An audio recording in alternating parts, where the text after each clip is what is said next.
हमारे नए गली न्यूज़ इंडिया चैनल को सब्सक्राइब करें और बेल आइकन दबाना ना भूलें।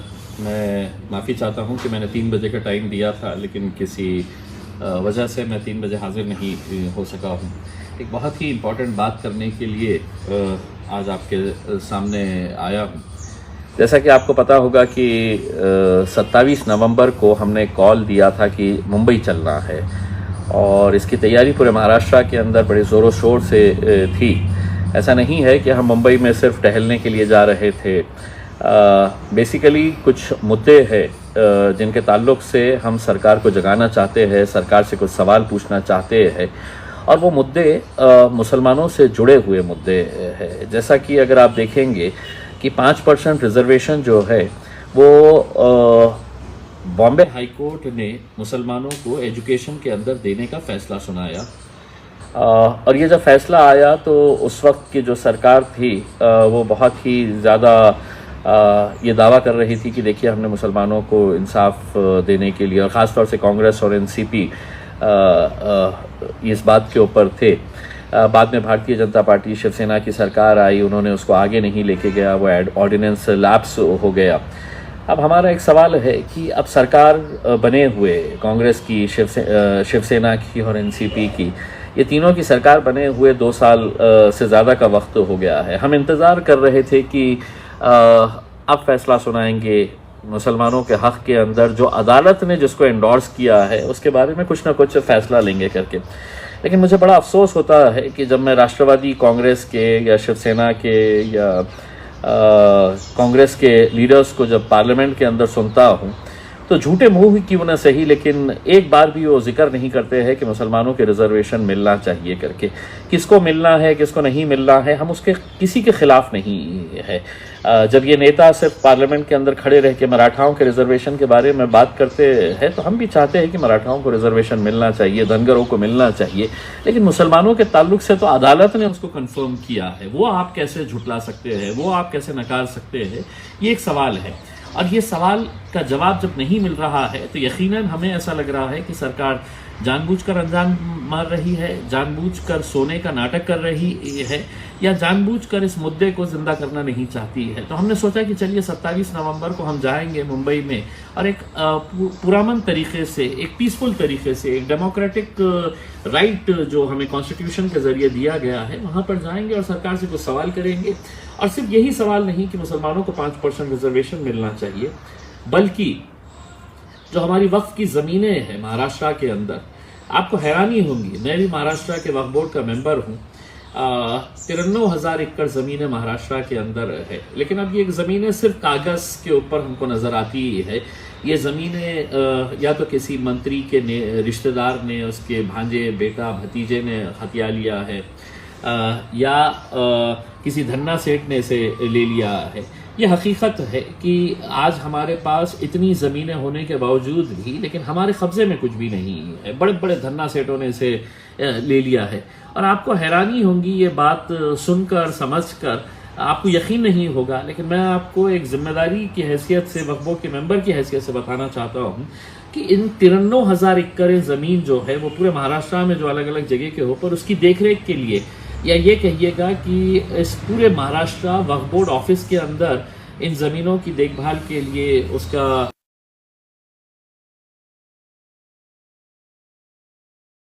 महाराष्ट्र के अंदर कितने लोगों का स्टाफ है 53,000 एकड़ ज़मीन की देखभाल के लिए?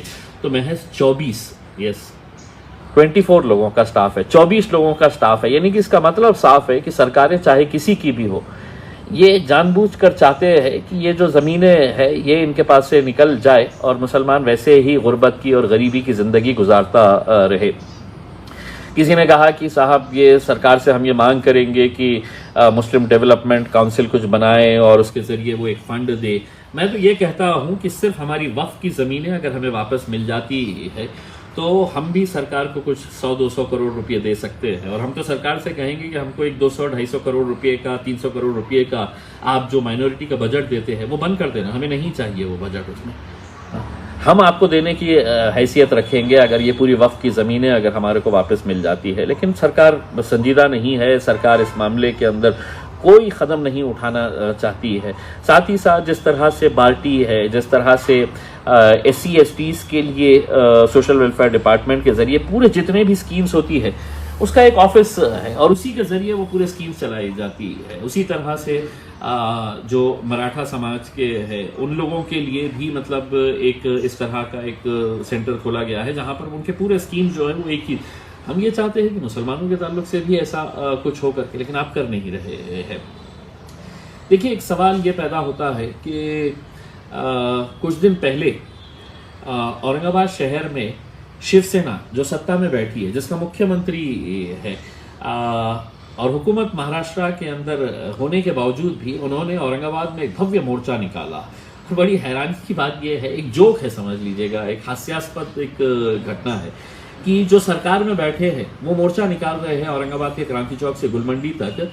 किस मुद्दे के ऊपर? तो कह रहे हैं महंगाई बहुत बढ़ गई है, महंगाई के विरोध में हम ये मोर्चा निकाल रहे हैं। ये इससे ज़्यादा और क्या बचकानी हरकत हो सकती है, या इससे ज़्यादा और क्या सोच सकते हैं वो कि जनता कितनी बेवकूफ़ है कि जिनको हमने हुकूमत दी है, जिनको हमने सत्ता में बिठाया है, वो रोड के ऊपर आ रहे हैं और कह रहे हैं कि महंगाई बहुत बढ़ गई है। तो क्या इम्तियाज जलील के हाथ में है क्या महंगाई कम करने का? उसमें आपके हाथ में है, और अगर आप नहीं कर सकते हैं तो आप उस कुर्सी के ऊपर मत बैठिएगा उसमें, लेकिन ये नाटक और नौटंकी बंद कर दीजिएगा करके। तो उन्होंने जब मोर्चा निकाला तो कोई उसको इजाज़त नहीं ली गई थी, कोई परमिशन नहीं ली गई थी, इलीगल गैर कानूनी वो मोर्चा था, लेकिन निकाले उन्होंने क्योंकि सत्ता में बैठे हैं। उसी दिन भारतीय जनता पार्टी ने नागपुर के अंदर एक मोर्चा निकाला, कुछ आंदोलन भी किया, उसके लिए भी कोई परमिशन नहीं मांगी गई थी या उनको परमिशन दी नहीं गई थी। तीसरा यह है कि कुछ दिन पहले राष्ट्रवादी कांग्रेस के जो गद्दावर नेता है अजीत पवार साहब, उन्होंने पुणे जिले के अंदर एक सभा को संबोधित किया। बड़ी सभा थी, उसको परमिशन दी गई थी या नहीं दी गई थी ये नहीं पता है, लेकिन जब हमने 27 नवंबर को मुंबई में आने का फैसला किया तो हमने बाज़ाब्ता पुलिस को लेटर दिया, हमने बाज़ाब्ता अलग अलग डिपार्टमेंट्स को लेटर दिया, हमने ट्रैफिक डिपार्टमेंट को लेटर दिया और परमिशन मांगी कि साहब हम मुंबई में आना चाहते हैं, ये हमारा लोकतांत्रिक अधिकार है, कॉन्स्टिट्यूशनल राइट है हमारा कि हम वहाँ पर आए और सरकार से अपने कुछ सवाल पूरे शांतिपूर्ण तरीके से हम पूछे। 2 दिन पहले हमको एक पत्र दिया गया है मुंबई पुलिस की तरफ से और ये कहा गया है कि नहीं कोरोना है, महाराष्ट्र में कोरोना है करके। देखिए, कोरोना क्या सिर्फ हमारे लिए है?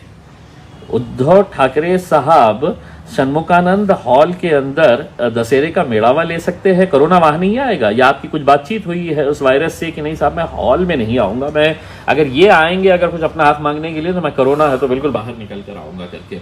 अजीत पवार साहब जब सभा ले रहे हैं तब कोरोना नहीं है। महाराष्ट्र के औरंगाबाद शहर के अंदर शिवसेना मोर्चा निकाल रही है तब कोरोना नहीं है। भारतीय जनता पार्टी नागपुर के अंदर है तो आंदोलन कर रही है, मोर्चा निकाल रही है तब कोरोना नहीं है। ये सिर्फ कोरोना हमारे टाइम के ऊपर क्यों आ जाता है मुझे आज भी समझ में नहीं आया है। हाँ, आपने पुलिस डिपार्टमेंट ने एक पत्र के अंदर ये भी लिखा है कि पिछले कुछ दिनों के अंदर अमरावती, नांदेड़ और मालेगांव के अंदर जो घटनाएं हुई है उसको देखते हुए हम परमिशन निकाल रहे हैं। देखिए, हम भी चाहते हैं कि महाराष्ट्र के अंदर अमन बरकरार रहे, शांति बरकरार रहे। हम किसी भी तरह की हिंसा की हम निंदा करते हैं, लेकिन बाकी सब चीज़ें की आप इजाज़त देंगे या अगर नहीं देंगे तो बिना इजाज़त के लोग करेंगे। अब आपके आज़ाद मैदान के अंदर पूरे महाराष्ट्र के ST डिपार्टमेंट के लोग आंदोलन कर रहे हैं, परमिशन नहीं ली गई है लेकिन वो कर रहे हैं वहाँ पर। हम तो बाइज्जत आपको, हमने तो आपसे विनती किया है, रिटर्न के अंदर दिया है कि हमको परमिशन दे, और आप हमको ये बहाने बना के कि कोरोना है और ये घटना वहाँ पे उस दिन हुई थी तो इस वजह से हम नहीं दे सकते हैं करके। देखिए, आप कहीं ना कहीं, और हम अच्छी तरह से जानते हैं, महाराष्ट्र का मुसलमान भी अच्छी तरह से जानता है आप किसके दबाव के अंदर ये पत्र दिए हैं। उसमें कौन मंत्री सरकार के अंदर बैठे, कौन कौन लोग हैं जो नहीं चाहते हैं कि हम मुंबई में आना।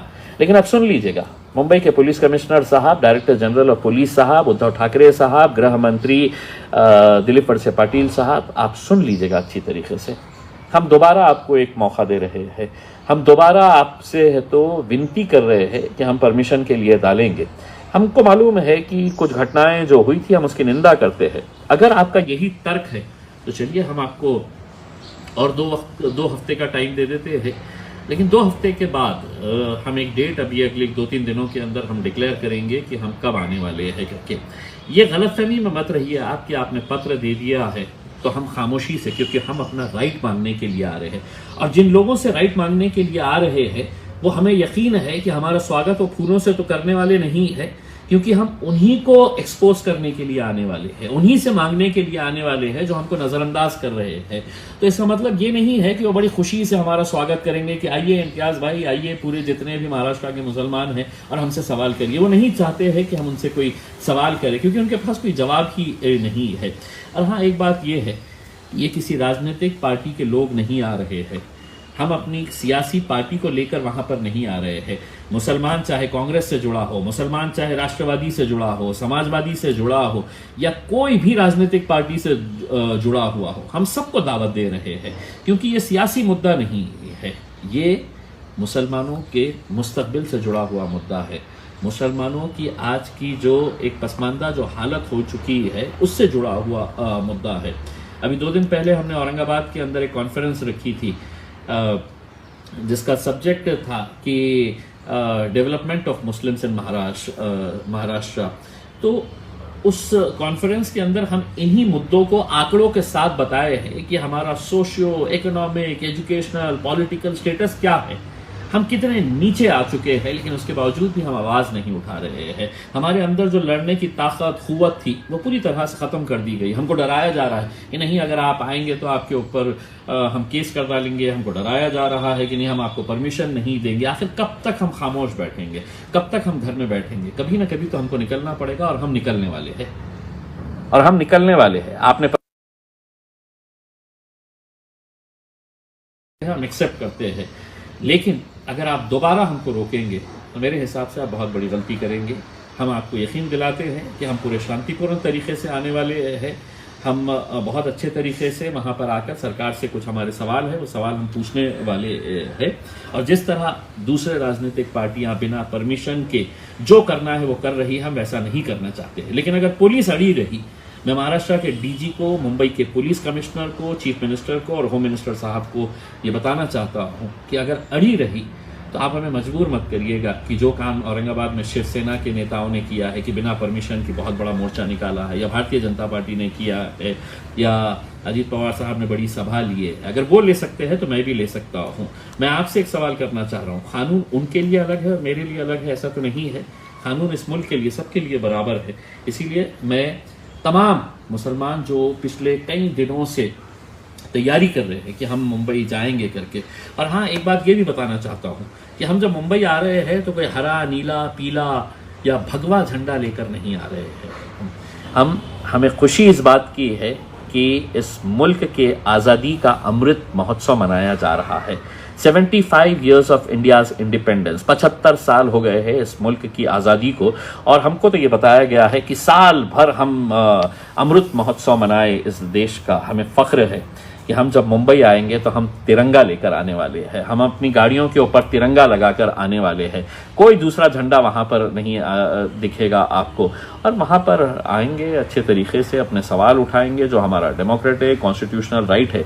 इसीलिए मैं तमाम नौजवानों से, ख़ासतौर से मुसलमान समाज से, ये अलग अलग राजनीतिक पार्टियां, आपके गले में किसका मफलर है ये मायने नहीं रखता है, आप कौन सा झंडा पकड़े हुए हैं नहीं मायने रखता है, आप किस राजनीतिक पार्टी से ताल्लुक़ रखते हैं नहीं मायने रखता है, किस संगठन से ताल्लुक़ रखते हैं नहीं मायने रखता है। जब इलेक्शन आएगा, आपको जिस राजनीतिक पार्टी के साथ जाना है आप जाइए, लेकिन एक बार एक धक्का लगाना ज़रूरी है, एक बार एक प्लेटफॉर्म के ऊपर आना ज़रूरी है। मैं मुबारकबाद देता हूं कि मराठा समाज जब रिजर्वेशन की मांग को लेकर निकला तो उन्होंने ये नहीं देखा कि हम किस राजनीतिक पार्टी से ताल्लुक़ रखते हैं। वहाँ सेना का भी मराठा था, वहाँ भारतीय जनता पार्टी का भी मराठा था, वहाँ कांग्रेस और एनसीपी का भी मराठा था। वो एक मराठा बोल के वहाँ पर इकट्ठा हुए थे।